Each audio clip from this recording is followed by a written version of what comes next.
welcome back to the Birdhouse Dynasty Trade Show.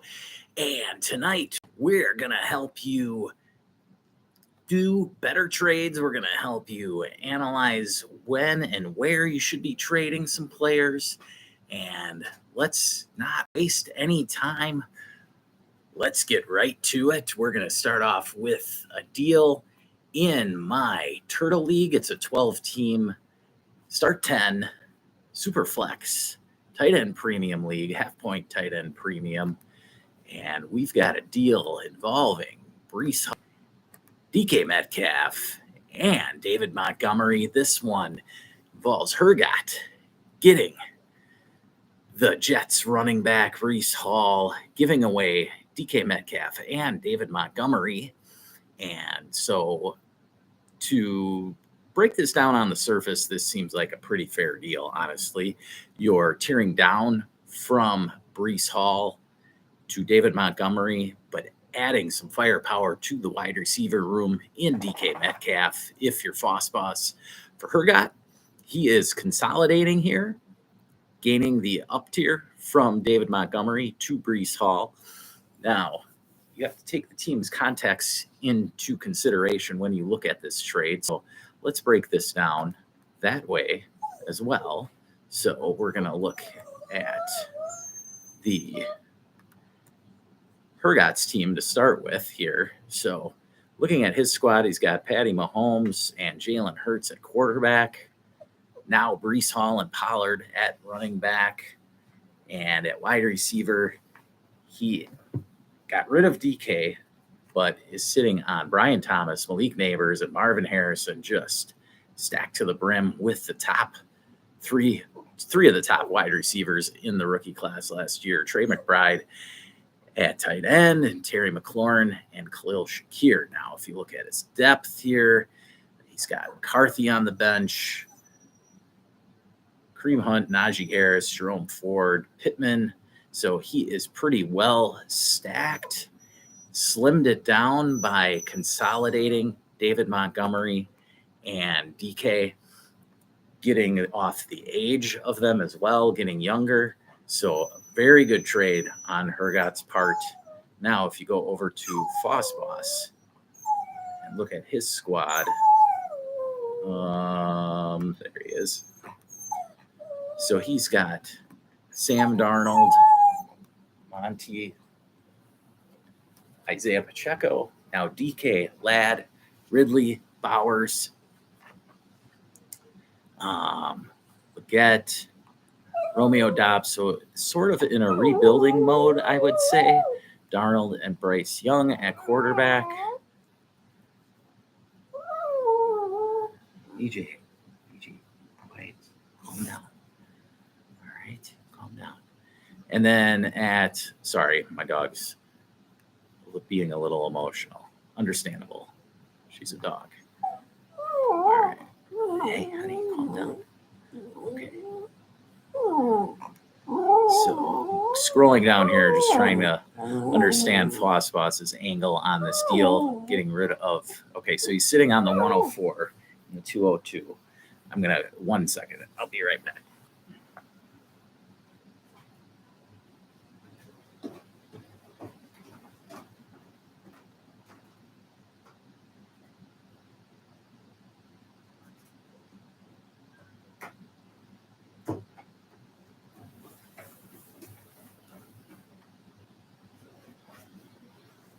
Okay, I apologize for that. Thanks for that minute.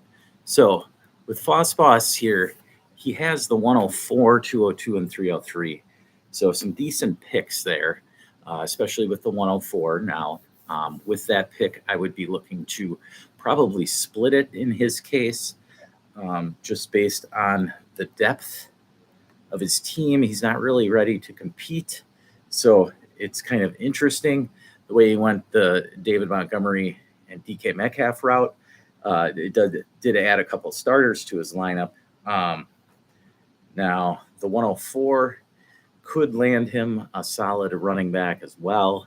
So that would add depth. If McMillan falls, he could grab that wide receiver. That would really help his wide receiver room. That'd probably be the best hope there is to grab Ted McMillan. So I don't know. It's hard to say if I would have rather seen him go the route of trying to get a first plus for Breece Hall. Maybe just a single first in the, I don't know. He has the 104, so I would have said like the 103 to 106 range, somewhere in there for Breece Hall. Otherwise, split it up for a later first and second. That might have been the way to go.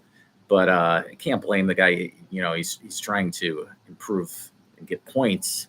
So, it's an all right trade for him. Hergot definitely did what he needed to do here.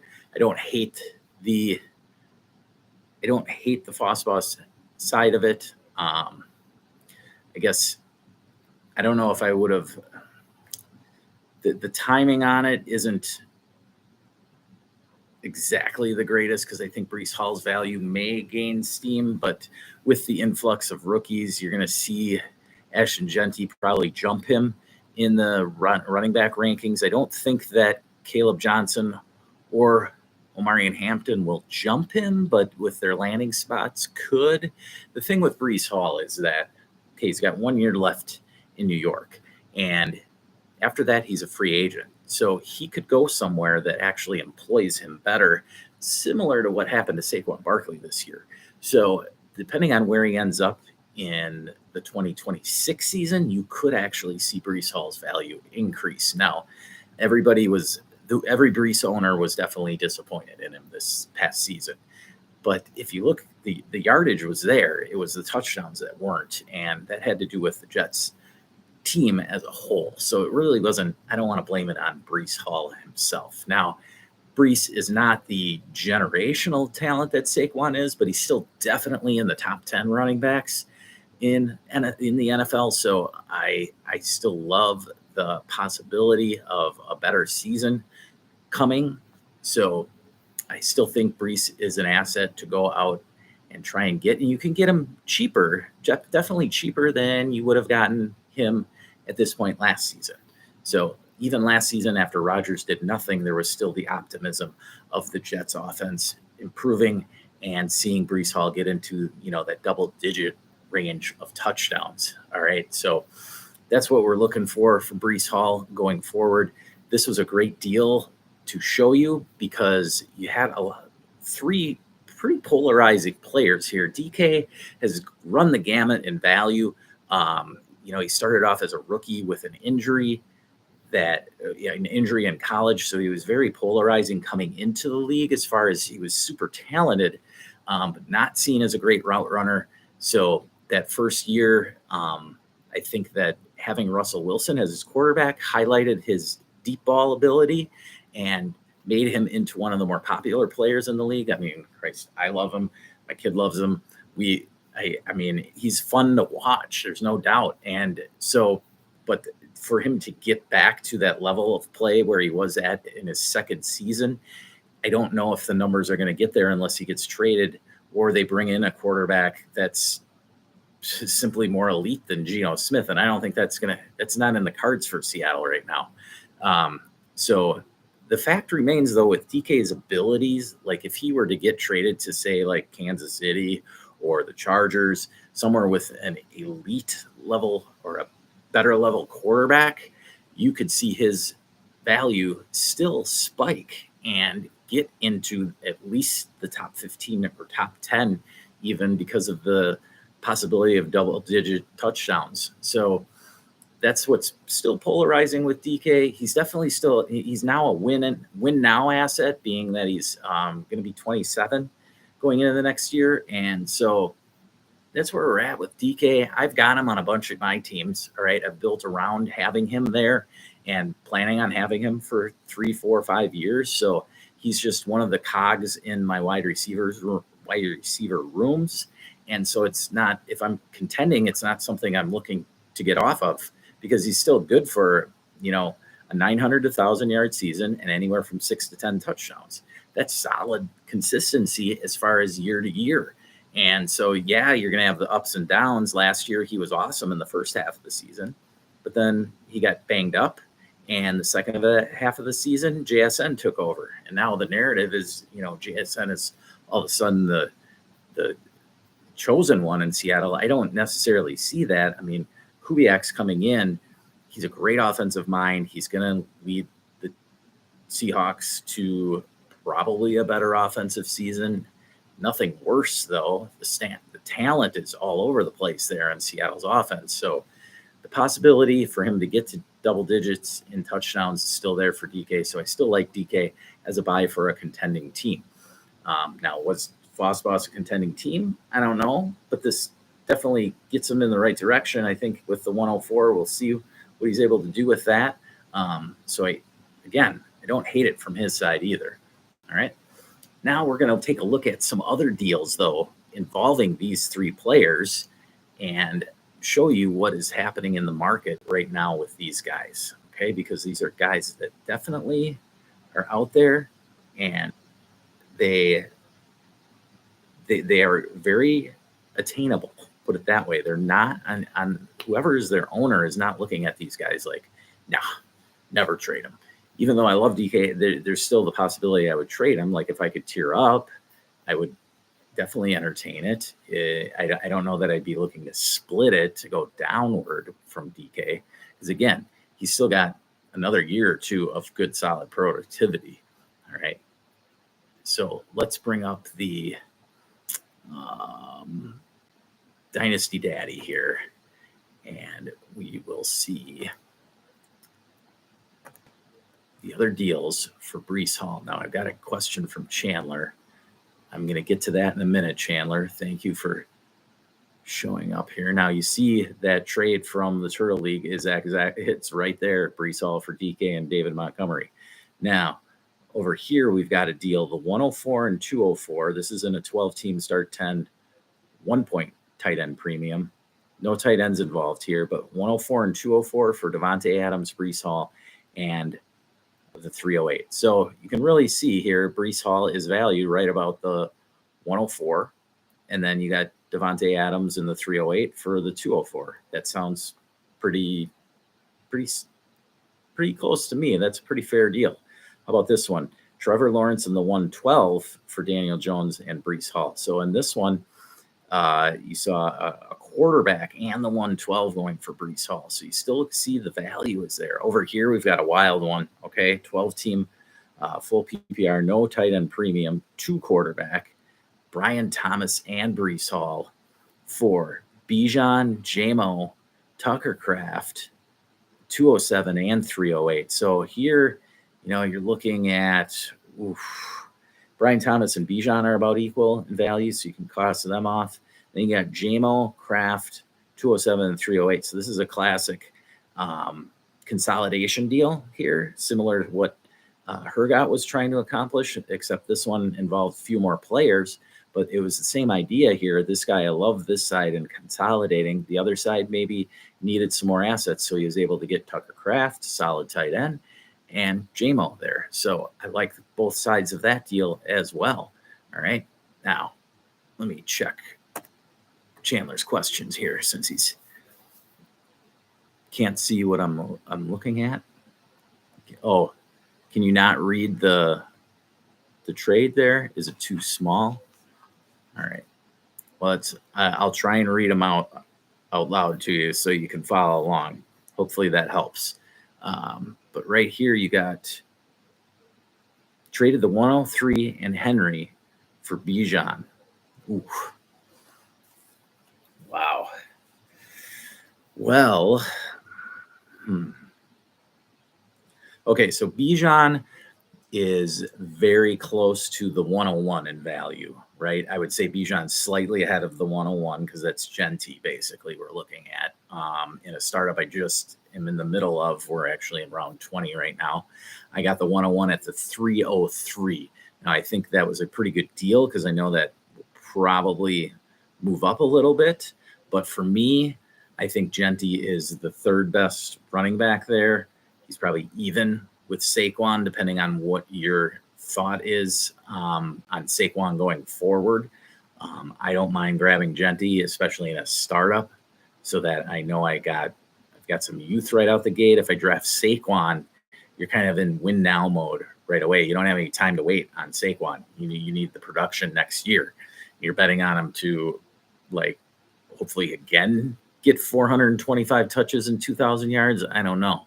So that's where I'm saying, like, Genty's got more upside to actually get to 1,500, 2,000 yards, maybe combined. I'm not going to bet on the guy to rush for 2,000 yards yet, but I don't mind the deal. The 103, you'd be getting, a rookie running back or Tet or possibly a quarterback. I mean, it depends on your roster, Chandler. If you didn't need two good assets and you wanted to consolidate, like, this is a great way to do it. Because again, we don't know where the tier breaks are yet between, like, picks 102 to 109, right? So this is looking like a pretty solid, very solid first round. The quarterbacks aren't as juicy as they were last year, so that's kind of somewhat weakened the class, being that running back is the top position. But I mean, the tight ends are awesome. I love Tyler Warren, like Colston Loveland. Now you've got Elijah Arroyo and Harold Fannin as good second round targets at the tight end position. So, like, just because the quarterbacks aren't as juicy as last year's class doesn't mean this class isn't real good. It does limit your flexibility by doing this trade now, but you were able to get out of Henry at his age. I love Derrick Henry, but I mean, the fact is Bijan's probably going to play longer than him. Okay. As much as I love Henry and think that he could just play till he's 35, we don't know that. I mean, he wins a title with Baltimore next year. He could end it right there. I doubt it, because honestly, I think Henry's got a good shot to maybe go after Emmitt Smith's rushing record, honestly, but I don't know. I don't know that he can catch him. I mean, he's still probably 6,000 yards behind him. So yeah, if your thought was trying to consolidate and get to one elite, I mean, Bijan's still got one really great season in him. Like, I'm talking like what Saquon just did this year. That is in the range of possibilities for Bijan Robinson. And so I don't know that Henry can ever outproduce again what he did this year. So, Chandler, no, I don't hate this deal. I don't want to say that I love it, but I definitely don't hate it. And again, if your roster construction is good and you're very solid at the wide receiver position and you needed that one hammer, I don't hate this deal. All right. But yeah, if you could throw your roster down here, Chandler, and what the format is, like 12 team start 10 or whatever it is, that'd be great. Then I could give a better analysis, because it's hard to do without knowing the formality. Like, if it's a start 9 league, then I actually like it more. But if it's start 11 or 12, then maybe not so much. All right, if that makes sense. All right. So back to the trades here. Let me move on. I wanted to show you some DK Metcalf deals. So let's bring him up here. All right. So we've got one over here. This is showing you what you can get DK Metcalf for. Okay. So this is a 12-team start 10, full PPR, and one side got DK Metcalf, the other got TJ Hockenson and Christian Watson. So Hockenson isn't that old yet. He's only 27 years old. So he's at the tight end position. Those guys play a while. He's pretty young, actually, but now with the influx of youth at the tight end position with this year's tight end class and the last couple of years, with Bowers and Laporta and Kincaid. McBride's still young, so you got a lot of youth at the tight end position. Hawkinson's sort of in the middle there, and with McCarthy coming in as the probable starter next year, I think he can sling it. He'll throw it more than he did in college, and so I think Hawkinson's in a great position to potentially see a double-digit touchdown season. You've got Jefferson and Addison there drawing coverage, so if Hawkinson can stay healthy for at least one season here, you could see a monster year from him. Watson, on the other hand, is so. I mean, you pretty much got Watson as a throw-in though for free here. Now it's not a tight end premium league, so I guess I would probably personally lean the DK Metcalf side here, but don't hate the Hawkinson side. Let's see what else is going on around here. So over here, one below that, you've got Michael Pittman, the 210, 26 first, and a 27 third going for DK and Jordan Mason. So this one's a little harder to tell, not knowing. We'll just call that 26 first a random first. And actually on this one, I would probably lean the Michael Pittman 210 and 26 first. It's just because the DK and the random 26 first is basically equal. And then you're getting Pittman 210 and a third for Jordan Mason. So, I mean, Mason's worth a third. And so you're getting Pittman and the 210 kind of for free here.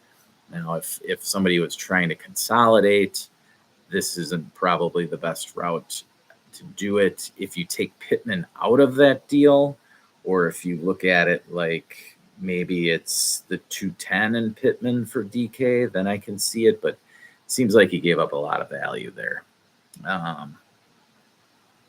Over here, we've got an interesting one with Amari Cooper and Kenneth Walker for DK and Pop Douglas. That's a 12-team start, 11 full-point tight end premium. No tight ends involved in the deal, but this is pretty much you're looking at Kenneth Walker for DK Metcalf. I'm hoping that the teams were addressing their needs there. And he had the deal that I discussed at the beginning. Down here, we've got a big deal. Lamar, Debo, Amon-Ra, and Kenneth Walker for Caleb, Marv, Sutton, and DK.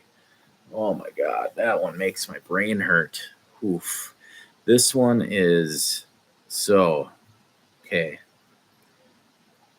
Lamar, Debo, Amon-Ra, and Kenneth Walker, Caleb, Marv, Sutton, and DK. Okay, so let's cross. I know that Sutton's coming off a better year than Debo. We can cancel those two out pretty much. Then Kenneth Walker and DK are pretty even, so cancel those two off. So then we're looking at Lamar and Amon-Ra for Caleb and Marv. Well, I like Amon-Ra better than Marv right now. And then you got Lamar and Caleb. So I am definitely going to lean the Lamar side on that one. I think that you basically got, I don't want to say you got Amon-Ra for free, but kind of did, because Caleb and Marv, that's something that I would entertain for Lamar Jackson if I was getting rid of, if I needed to split Lamar into some assets. I don't know that you could do better than getting Caleb and Marv. Okay. You don't, when you're splitting somebody like Lamar, all right, you don't want to get like 4 or 5 assets. You want to get 2 really good assets. And the guy did that here in getting Caleb and Marv. Okay. Those two both went in the second round of the recent startup that I did. So like you're looking at, you traded the 104 for 2 seconds in a startup. Not terrible, put it that way.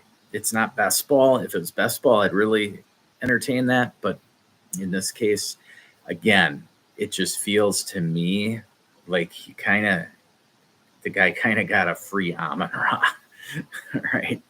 So that's there. Now, I don't want to forget about David Montgomery, because David Montgomery I know he got hurt, and I know that Jahmyr Gibbs is still there, but that doesn't make David Montgomery a useless asset. He's still a solid running back too. And so let's bring up David Montgomery here just to see what kind of deals he's getting, what he's going for maybe straight up, and then what kind of deals he's getting thrown in on, because those are the two ways to acquire. David Montgomery, I think, is a great guy to get as a throw-in because his sentiment is kind of on the downside right now with the injury and the emergence of Gibbs. So you've got on one side here, the top one, it's a 10-team start 10, so a shallower league. Nick Chubb, Montgomery, and Neighbors on one side going for Noah Fant, George Pickens, J.J. McCarthy, and a random 26 first. So let's see. If it's a random 26 first, I'm still wanting...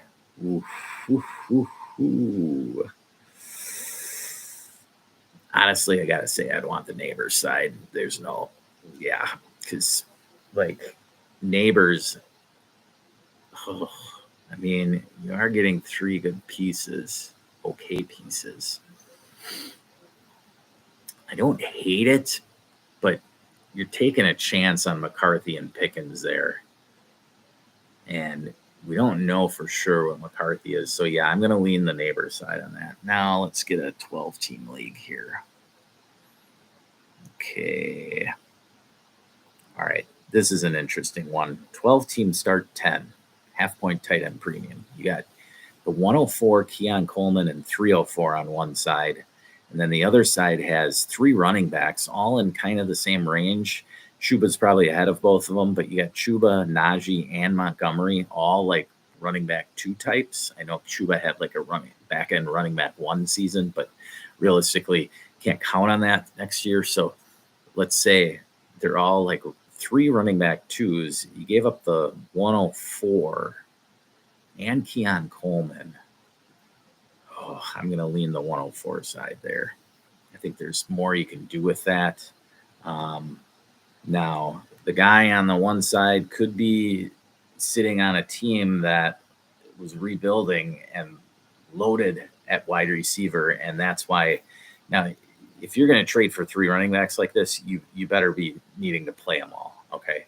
Now, Najee's a free agent, could sign somewhere awesome, like say with the Chargers, and then he's the go-to guy for a year or two. That would be an awesome signing for Najee. There's not a whole lot of places, though, with the influx of rookie running backs coming in this year. There's not a whole lot of places for Najee to go where he's going to be a true bell cow. Okay. He's going to go into somewhere where he's pretty similar to what he was in Pittsburgh the last couple of years with Jalen Warren. That's what I think. He'll be a first and second down banger. You could probably, though, I mean, Najee is what he is. You know, you're probably going to get what I hate to use the Chargers example, but it is kind of perfect. He would just simply replace J.K. Dobbins 1 for 1. All right. Let's see down here. This is what I would think. David Montgomery in 306 for 26 second and the 202. Now the 202, it's interesting because it's an early second and the first round is gaining a little steam. I think the whole first round is full of good talent. And now with Jackson Dart and Elijah Arroyo pumping up both their positions, I think you're getting right now in the second round, I would say Jackson Dart and Colson Loveland would be at the very top of the second round. Jackson Dart even higher possibly. So I'm liking the pick side of that one. All right. So now I did want to talk about strategy and leverage as well before we go tonight. Wasn't planning on a huge show, but for one, leverage. All right. You see in that first deal where it was Breece Hall for DK and Montgomery. Seems pretty fair on the surface, which it, I believe, was. But Hergot was able to build up to the point where he's got all that talent at the wide receiver position. That's why he was able to get rid of DK. So he had leverage at the wide receiver position. Now, that's ideal for rebuilding teams. What you want to do, I believe, is build up the wide receiver room first, because just generally speaking, wide receivers last longer. Okay. Injury rate over years shows the facts are that wide receivers get hurt less. So it's better to build through the wide receivers than through running backs. Okay. Which makes it difficult this season with this draft for a rebuilding team to just load up on picks in this particular draft. All right. So you can see a lot of rebuilding teams kicking their picks forward to next season when you have more wide receivers in the class. Now, I like the wide receivers in the first round of this year's class, but again, it depends on where your picks are and how you're able to move around the board to acquire those first round talent receivers. With Ted, Travis Hunter, you got Ibuka, and Luther Burden as well. And then you got a couple guys, Trey Harris and Matthew Golden come to mind at the top of the second. They could go, but after that, lots of late seconds, thirds, and fourths. Not good for receivers this year. Okay, so teams that are rebuilding, I think, are going to be having to maybe wait an extra year if they're just starting their rebuild. Now, if you're finishing off your rebuild, you're in good shape. Like if you just built up your wide receiver room last year with that class, it'd be awesome to have some nice picks for the running back room this year. Okay, so leveraging can go through the positions, can also go with accumulation of draft picks. Now, what I like to do when I'm rebuilding is you want to try and get up as many picks as possible. You just churn and burn. As soon as somebody hits or has a good week, whatever, you get them on the block. You be active. You have to be the initiator. You can't just sit there and say, like, for instance, I'm in a rebuild. I had a rebuilding team that I started last year after week 1. I knew I was going into the season. I was old. I had to get something going. And so I got rid of all the elderly on the team. And I was just trying to get thirds and fourths if I could, right? But I remember Tank Bigsby kind of took over there for Jacksonville in the middle of the year, and I was able to get rid of him for a second, which is probably not going to happen right now, although Bigsby has a little hope now with Liam Cohen going there and them probably splitting the work between him and ETN. And I actually like Bigsby in that role because he is a lot like he's more similar to Bucky Irving than Etienne is. Etienne is more of a receiving back, similar to Rashad White, whereas Tank Bigsby is the better vision and between the tackles runner, which is what Bucky Irving ended up being. So, I kind of like Bigsby, but as a rebuilder, I was more than happy to get the second rounder for him. Now, the reason is you get that second, then you accumulate thirds and fourths for like your Jalen Cokers, whatever rookies, Bubba Means, whatever guys you get like that, you want to get those off of your roster right away, not just keep them just because they're doing awesome. You want to, like, I wasn't looking to compete in 2025, right? I'm looking more at the 26 class in that particular league. And so I want to accumulate all the draft capital I can. And then when it comes for draft time, then I sell those third and fourths and try and get more seconds. So it's using leverage with all the picks that you have. You have like, if you have 3 seconds, right? I was in a rebuilding team and I just needed to try and get some depth at running back. I was able to sell 3 seconds for Najee Harris back about a year and a half ago, right? It was actually before, it was in last year's draft. I did it during the draft. I had all these extra picks that I had accumulated. Boom, I got a backup running back in Najee Harris. It wasn't my RB2, it was my RB3 behind Bijan and Joe Mixon. Okay. And so Najee, perfect fitting. And he actually played a bunch of games for me this past season because of injuries. So it was worthwhile, right? Now, could I have gotten Bucky Irving with one of those picks? Yeah, maybe. But you know what? Really only Bucky and maybe Jalen McMillan were the only hits from round 3 this last year. So as great as last year's rookie class was, unless you took Tyron Tracy in the 3rd round, that would also have been definitely a hit. but he went in the 4th in a lot of my leagues, maybe the back end of the 3rd. So depends where the hype was a little different on Tracy. It didn't hit right away, but then people, I guess, by the middle of May started realizing, hey, this guy actually, I don't know. My league mates, depends on the league. Some leagues are a little more into it. Other leagues, it takes them a little time. But you get what I'm saying is you accumulate those picks and then you use the leverage of owning multiple picks in a round. And then you use that leverage. You don't necessarily draft with those. And the same goes for startup drafts. For instance, we're late in a draft right now. We're in round 20. I used 3 picks in round 23 that I had to move up in round 20, early in 20, to draft Devon Vele. Now, I know it doesn't sound like a huge deal, right? But I'm looking at the tiers at wide receivers, and I'm like, we're getting down there to the nitty gritty, and this is a best ball league, so I like the wide receivers. I want to have as many good, solid, decent wide receivers for spike weeks in a best ball format. And I own Bo Nix in that league, so I wanted, a stack option. And Bo Nix has some great, cheap stack options. Cortland Sutton's cheap. Marvin Mims is cheap. Devon Vele's cheap.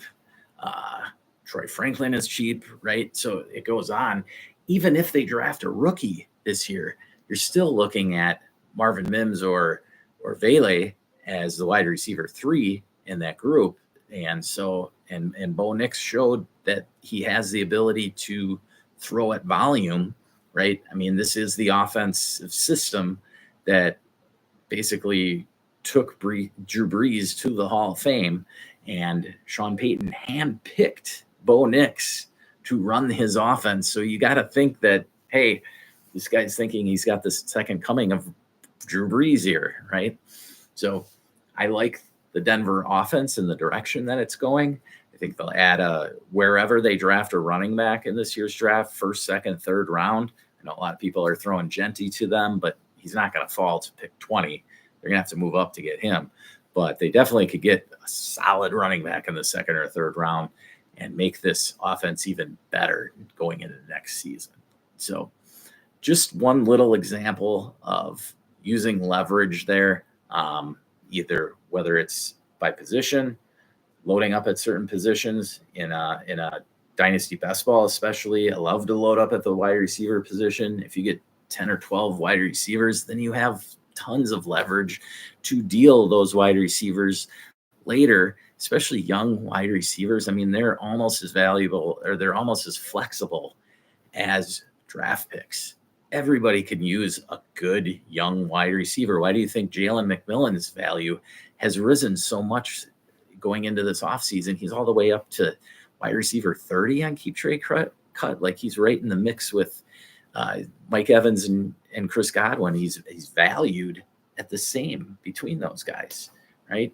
So I don't know if Godwin's going to come back, but if he doesn't, then McMillan is basically the wide receiver 2 in a pass-happy offense. So that's the point. Young wide receivers, give people hopium, give people the idea. Sometimes you're just selling the idea when you're selling leverage, and that's where the draft picks and young wide receivers come in. It's very easy to leverage those in deals and in the middle of startup drafts as well.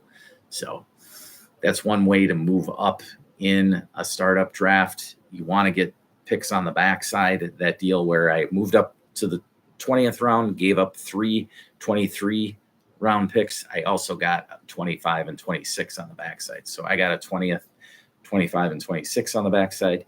He got 3 23rd picks. Now those 23rd picks, the guy I gave them to, he could easily turn around and leverage those for something as well. He probably will, because let's go Brandon, Rob C out there. I know you're savvy. I know you probably pull something off. But anyway, all right. So again, if you've got any questions, feel free to go to Buy Me a Coffee, buymeacoffee.com/Birdhouse Dynasty Show. Don't forget to hit the like and subscribe. Help out the Birdhouse community. Help get the name out there. Please like, subscribe, share the video. get it out there. Go to my Patreon, check out my rookie rankings there. It's just $3 a month, $1 to join the chat and forums. So it's very inexpensive. Just help out the Birdhouse community. I love you guys being out there. And just remember, you guys, never stop working.